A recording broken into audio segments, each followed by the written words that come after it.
नमस्कार दोस्तों, मैं हूं संध्या और आप देख रहे हैं संध्या की क्लासेज।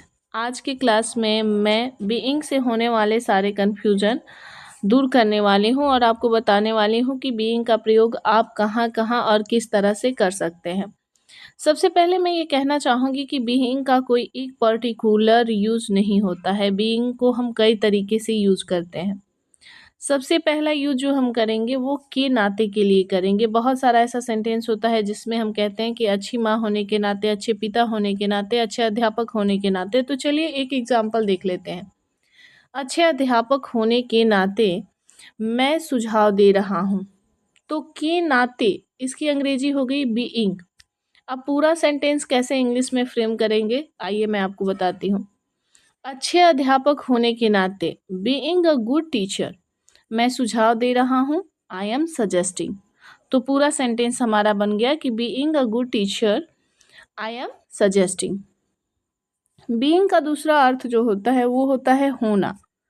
कोई चीज हो रहा है, जैसे मेरा भाई धनी हो रहा है, तो my brother is being rich. तो यहाँ हम बीइंग का यूज होना के सेंस में भी कर सकते हैं। जैसे कि मेरा भाई धनी हो रहा है, my brother is being rich, या फिर मेरा पड़ोसी धनी हो रहा है, my neighbour is being rich.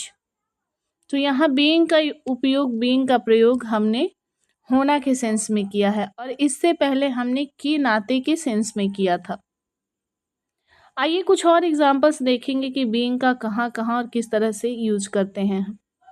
Being का यूज हम सामर्थ्य के लिए करते हैं, सक्षम होने के लिए करते हैं। जैसे कि मैं अंग्रेजी बोलने में सक्षम हो रही हूँ, या फिर आप कह सकते हैं कि मैं अंग्रेजी बोलने में समर्थ हूँ। तो I am being able to speak English, I am able to being speak English. लेकिन यदि आपका सेंटेंस हो कि वह अंग्रेजी बोलने में समर्थ हो रही है, तो she is being able to speak English. अब हो रही है के लिए हम अलग से स्पीकिंग इंग्लिश नहीं कहेंगे, क्योंकि हमने ऑलरेडी बी के साथ इंग को ऐड किया है। तो पूरा सेंटेंस बना she is being able to speak English. एक ही स्ट्रक्चर पे आप कई तरीके से और बहुत सारे सेंटेंस फ्रेम कर सकते हैं। बीइंग का यूज होने पर भी होता है। बीइंग का तीसरा अर्थ होता है होने पर, लेकिन इस बीइंग के साथ हम ऑन का यूज करते हैं। बहुत बार होता है कि हम कहते हैं कि नाराज होने पर वह चिल्लाने लगती है। ऑन बीइंग एंग्री यानी कि नाराज होने पर वह चिल्लाने लगती है। तो सी बिगेन्स टू क्राई, वह चिल्लाने लगती है। ऑन बीइंग एंग्री, नाराज होने पर वह चिल्लाने लगती है। सी बिगेन्स टू क्राई, वह चिल्लाने लगती है। तो यहाँ पर जो हमने यूज किया है वो हमने होने पर के लिए यूज किया है। अब बीइंग का यूज हम होकर के लिए भी करते हैं, जैसे कि गुस्सा होकर वह चिल्लाने लगी। तो बीइंग एंग्री यानी कि गुस्सा होकर। सी स्टार्टेड टू क्राइंग, वह चिल्लाने लगी। सी स्टार्टेड टू क्राई, वह चिल्लाने लगी। क्राइंग, जब भी हम स्टार्टेड का यूज करते हैं तो वर्ब के साथ आईएनजी जोड़ देते हैं।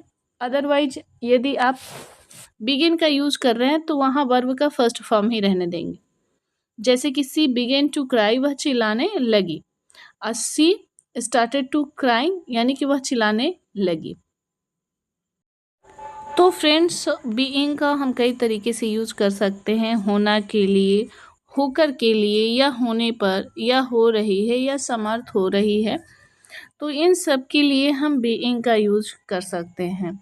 बीइंग के एक दो नहीं, मैक्सिमम 6 और 7 यूजेज होते हैं, जो आज की वीडियो में मैंने आपको बताया। अब मुझे लगता है आप सबकी कन्फ्यूजन जो है वो क्लियर हो गई होगी।